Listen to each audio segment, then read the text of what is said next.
नमस्कार, मौसम तक चैनल पर एक बार आपका फिर से स्वागत है। मैं हूं देवेंद्र त्रिपाठी। पूरे भारत में 6 सितंबर को कैसा रहेगा मौसम, आइए जानते हैं नेशनल वेदर बुलेटिन में।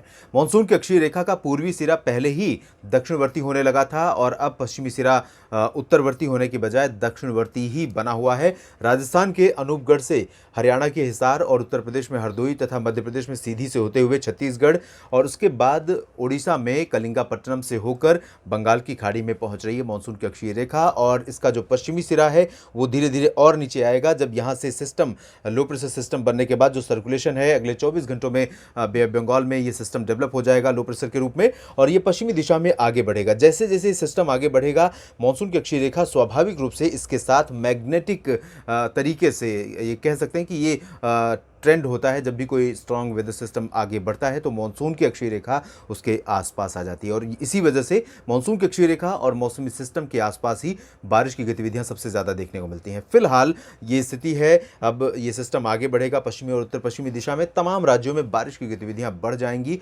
मानसून फिर से स्ट्रांग हो जाएगा देश के लगभग 70-80% क्षेत्रों पर इस लो प्रेशर सिस्टम के चलते, जो कि सितंबर महीने का पहला लो प्रेशर सिस्टम है। देश में अब तक सामान्य से 9% कम वर्षा रिकॉर्ड की गई है। बारिश का आंकड़ा 745 मिलीमीटर के आसपास है। पूरे भारत में 4 महीने के मानसून सीजन में बारिश होती है 880 मिलीमीटर, जिससे अभी लगभग 135 मिलीमीटर कम वर्षा रिकॉर्ड की गई है। कम होती है इस दौरान, 745 मिलीमीटर होनी चाहिए थी इस दौरान, लेकिन रिकॉर्ड की गई है 680 मिलीमीटर। यानी कि औसत जो पूरे सितंबर के ख़त्म होने के बाद 30 सितंबर के बाद औसत long period average LPA 880 millimetre होता है, वो अभी 680 मिलीमीटर के स्तर पर है और बाकी बचे हैं दिन 25 दिन जिसमें 200 मिलीमीटर के आसपास वर्षा होनी, तब जाकर नॉर्मल के आसपास पहुंचेगा, जो कि संभव नहीं है। 9% कम बारिश रिकॉर्ड की गई पूरे भारत में और दक्षिण भारत में सामान्य से 10% ज़्यादा 9% ज़्यादा बारिश हुई है, जबकि 9% की कमी है पूर्वी और पूर्वोत्तर भारत के क्षेत्रों में और साथ ही साथ मध्य भारत तथा पूर्वी उत्तर और उत्तर पश्चिम भारत के क्षेत्रों में सामान्य से 13% के कम के स्तर पर अभी मानसून वर्षा है। ये स्थिति अब तक मानसून के प्रदर्शन की और वर्तमान मौसमी सिस्टमों की रही है और अब हम देखते हैं कि किन इलाकों पर बारिश की गतिविधियां अगले 24 घंटों में यानी 6 सितंबर को हमें देखने को मिलेंगी। शुरुआत करते हैं पूर्वी और पूर्वोत्तर भारत के क्षेत्रों से, जहां पर बारिश की इंटेंसिटी अपेक्षाकृत पहले की तुलना में थोड़ा सा कम हो रही है और इसकी वजह है कि मानसून की अक्षीय रेखा नीचे आ रही है और लो प्रेशर सिस्टम जो संभावित है ये जब बनेगा अगले 24 घंटों में, तब इसका इंपैक्ट सेंट्रल इंडिया और इससे सटे साउथ पेनिनसुलर रीजन पर ज़्यादा रहेगा। तो यहाँ पर मॉइस्चर का जो पुश था वो बहुत ज़्यादा नहीं रहेगा। इसकी वजह से यहाँ पर लाइट टू मॉडरेट रेन होगी और यही बेहतरी है असम, मेघालय, नागालैंड, मणिपुर, मिजोरम और त्रिपुरा तथा अरुणाचल प्रदेश के लिए। हालांकि मणिपुर, मिजोरम और त्रिपुरा में बारिश औसतन कम हुई है इस साल मानसून सीजन में, लेकिन उत्तरी क्षेत्रों में असम, मेघालय, अरुणाचल प्रदेश में पिछले कई दिनों से लगातार हो रही बारिश के कारण बाढ़ जैसे हालात कई इलाकों में बने हुए हैं। तो यहाँ पर बारिश न होना ही लोगों के लिए सहूलियत भरा मौसम होगा। इसके अलावा उप हिमालय पश्चिम बंगाल और गंगीय पश्चिम बंगाल में बारिश काफ़ी अच्छी हो सकती है। यहाँ गंगीय पश्चिम बंगाल में इंटेंसिटी बढ़ेगी और इसका क्रेडिट आप इसी सिस्टम को दे सकते हैं जो बे ऑफ बंगाल पर डेवलप हो रहा है और ये सिस्टम जब आगे बढ़ेगा तो यहाँ पूर्वी भारत के तमाम इलाकों को भी प्रभावित करेगा। मध्य भारत के भागों में प्रभाव इसका तो रहेगा ही। झारखंड और बिहार तथा उप हिमालय पश्चिम बंगाल, सिक्किम, इन सभी क्षेत्रों में scattered light to moderate rain यानी कुछ स्थानों पर हल्की से मध्यम बौछारें बादलों की गर्जना के साथ देखने को मिल सकती है। मानसून की मूसलाधार बारिश के लिए अभी फिलहाल यहाँ पर इंतजार करना होगा और फिलहाल मुझे ऐसा लगता है कि बिहार में कोई मानसून की मूसलाधार वर्षा का इंतजार भी नहीं कर रहा होगा, क्योंकि यहाँ पर सामान्य से बहुत अधिक बारिश ने लोगों के जीवन के लिए काफ़ी मुश्किलें पैदा की हैं और इस समय बारिश न होना या मौसम का साफ हो जाना ही यहाँ के लोगों के लिए ज़्यादातर इलाकों में बेहतर मौसम रहेगा। और कुछ इलाकों में भले दक्षिणी क्षेत्रों में हम कह सकते हैं जहाँ पर बारिश नहीं हुई थी या बारिश में कमी रही थी, यहाँ पर बारिश अगर होती है तो बेहतर रहेगा।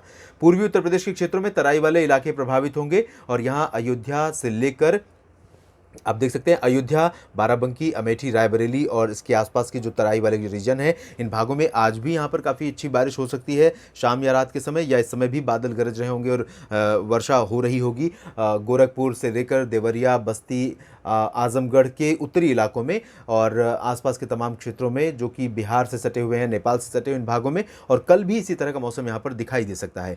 बाकी दक्षिणी क्षेत्रों में भदोही से लेकर वाराणसी तक और मऊ, आजमगढ़, जौनपुर, आजमगढ़ के दक्षिण दक्षिण क्षेत्रों में जौनपुर और प्रयागराज में भी कुछ स्थानों पर वर्षा ज़रूर हो सकती है, लेकिन प्रयागराज के उत्तर में बारिश की संभावना रहेगी और प्रतापगढ़ में भी बारिश हो सकती है। बाकी जो साउथ ईस्टर्न पार्ट है उत्तर प्रदेश का, जिसमें फतेहपुर, कानपुर और लखनऊ भी इसमें इंक्लूड कर सकते हैं, ललितपुर, झांसी, महोबा, हमीरपुर, इन सभी क्षेत्रों में ड्राई वेदर एक्सपेक्टेड है। लेकिन क्योंकि मॉइस्चर यहाँ पर सेंट्रल इंडिया में बढ़ रहा है, यहाँ पर भी हवाएं पूर्वी दिशा से चलेंगी, नमी रहेगी हवाओं में, बादल भी घुमड़ते रहेंगे, काले बादल भी दिखते रहेंगे आपको, तो उम्मीद भी कर सकते हैं इन साउदर्न रीजन में भी कुछ इलाकों में अचानक मौसम बदलने की और बारिश होने की। और ये जो बदलाव होगा ये शाम या रात के समय हो सकता है यहाँ पर कल यानी 6 सितंबर को। इसके अलावा वेस्ट उत्तर प्रदेश में तराई वाले रीजन पर प्रभाव जरूर रहेगा कुछ हिस्सों में, बरेली से लेकर मेरठ और बागपत तक इन भागों में गरज के साथ हल्की से मध्यम बौछारें गिर सकती हैं।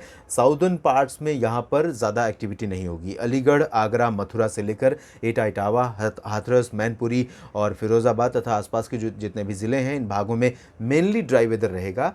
लेकिन मानसून की अक्षीय रेखा जब नीचे आई है और जो कि उत्तर प्रदेश के क्षेत्रों पर भी बनी हुई है, हरदोई पर है, जब ये नीचे और आगे बढ़ेगी सिस्टम के आगे आने से, लो प्रेशर सिस्टम के, तब यहाँ पर मॉइस्चर का जो प्रभाव है वो बढ़ जाएगा, मॉइस्चर यहाँ पर ज़्यादा पुश होगा। तो इसकी वजह से जिस तरह की संभावना यहाँ पर दक्षिण पूर्वी यूपी में बन सकती है, ऐसी ही संभावना दक्षिण पश्चिमी उत्तर प्रदेश में भी बन सकती है अचानक मौसम बदलने की, और ये स्थितियाँ यहाँ पर भी रात के समय देखने को मिल सकती हैं। इसके बाद हरियाणा, दिल्ली और पंजाब तथा वेस्ट राजस्थान में आप देखिए ज़्यादातर इलाकों में ड्राई वेदर रहेगा, बारिश की संभावना नहीं है। पश्चिमी दिशा से हवाएँ चल रही हैं, लेकिन अब हवाओं का प्रभाव यहाँ पर, हवाओं का रुख थोड़ा थोड़ा बदलता हुआ नजर आएगा और कुछ इलाकों में यहाँ पर बादल भी छा सकते हैं और बादलों की गर्जना के साथ कहीं कहीं पर बूंदाबांदी या हल्की वर्षा की संभावना बन सकती है। जैसा आज आपने देखा राजस्थान के पूर्वी भागों में जब मौसम ने करवट लिया तो हरियाणा का दक्षिण पूर्वी इलाका प्रभावित हुआ और साउथ वेस्ट उत्तर प्रदेश का आगरा और आसपास के इलाके प्रभावित हुए, बुलंदशहर, गौतम बुद्ध नगर, और इसी तरह से गुरुग्राम, फरीदाबाद और दिल्ली में भी मौसम बदला। तो इसी तरह की स्थितियाँ बन सकती हैं, लेकिन प्रॉबिलिटी जो है अच्छी बारिश की, जैसा 2-3 दिन पहले बनी हुई थी, वैसी संभावना फिलहाल अभी नहीं है। थोड़ा इंतजार कीजिए, मानसून यहाँ पर ज़रूर एक्टिव होगा और दिल्ली, हरियाणा, पंजाब के भी तमाम क्षेत्रों में, साथ ही साथ वेस्ट राजस्थान के भी तमाम इलाकों में बारिश देगा। यहाँ पर वेस्ट राजस्थान में जैसा कि आपके कमेंट पढ़ रहा था, चूरू और आसपास के इलाकों में आपने लिखा कई जगहों पर पिछले 4-5 दिनों से बारिश हो रही है और बारिश अब यहाँ पर नहीं चाहिए, नहीं तो फसलों को नुकसान पहुँच सकता है। तो अगले 24 घंटों के दौरान चूरू, गंगानगर, हनुमानगढ़, बीकानेर, बाड़मेर, जैसलमेर, इन सभी क्षेत्रों में ड्राई वेदर रहेगा। जालौर, जोधपुर से लेकर ये जो अलवर समेत डूंगरपुर और प्रतापगढ़, भीलवाड़ा, माउंट आबू, सवाई माधोपुर का रीजन है, इन भागों में कई स्थानों पर वर्षा बढ़ेगी और इंटेंसिटी यहाँ पर लाइट टू मॉडरेट से कहीं कहीं पर भारी हो सकती है। पर्वतीय क्षेत्रों में उत्तराखंड और हिमाचल प्रदेश में बारिश की गतिविधियाँ बढ़ रही हैं, जबकि जम्मू कश्मीर, गिलगित बाल्टिस्तान से लेकर मुजफ्फराबाद और लद्दाख तक मेनली ड्राई वेदर एक्सपेक्टेड है। सेंट्रल इंडिया की तरफ चलते हैं और गुजरात में बारिश बढ़ रही है। गुजरात में जैसी संभावना थी, धीरे धीरे जैसे जैसे हम दिन में आगे बढ़ेंगे, 6, 7, 8, 9, 10, ऐसे ही बारिश भी गुजरात के ऊपर अपना प्रभाव बढ़ाएगी। गुजरात में दायरा बारिश का बढ़ेगा, इंटेंसिटी पूर्वी क्षेत्रों से लेकर सौराष्ट्र और कच्छ तक लाइट टू मॉडरेट होगी, कहीं के पर भारी वर्षा हो सकती है। फिलहाल अगले 24 घंटों के दौरान हमें मेहसाना, पाटन, साबरकांठा, बनासकांठा, पालनपुर से लेकर अहमदाबाद, गांधीनगर, वडोदरा, आणंद, सूरत, वलसाड़, नवसारी, तापी, दादरा नगर हवेली और दमन दीव, सोमनाथ, आसपास के इलाकों में कई जगहों पर हल्की से मध्यम बौछारें गिरने की संभावना है। मध्य प्रदेश के तमाम इलाकों में बारिश हो सकती है। वेस्टर्न एमपी में बारिश की इंटेंसिटी बढ़ेगी।